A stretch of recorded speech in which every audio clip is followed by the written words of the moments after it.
श्रीमद् भगवद गीता श्लोक अध्याय 5 श्लोक 2 श्री भगवानुवाच संन्यासः कर्मयोगश्च निःश्रेयसकरावुभौ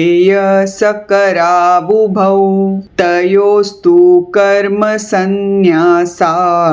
कर्मयोगो विशिष्यते। इस श्लोक में परमात्मा श्री कृष्ण ने अर्जुन से कहा, कर्म संन्यास और कर्मयोग दोनों मार्ग परम लक्ष्य की ओर ले जाते हैं, लेकिन कर्मयोग कर्म संन्यास से श्रेष्ठ है।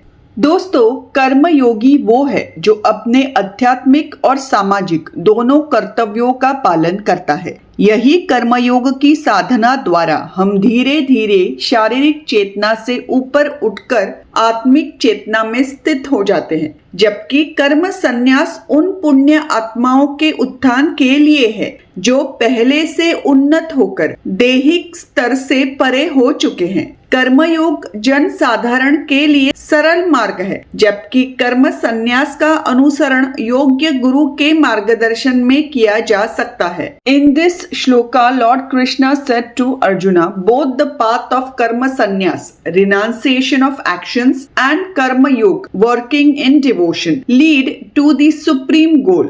But karma yoga is superior to karma sannyas. Friends, a karma yogi is one who performs both his spiritual and social duties. Through the practice of karma yoga, one gradually rises above the physical consciousness and attains spiritual consciousness, whereas karma sannyas is for the upliftment of those virtuous souls who have already advanced and gone beyond the physical level. Karma yoga is a simple path for the common man, whereas karma sannyas can be followed under the guidance of qualified guru.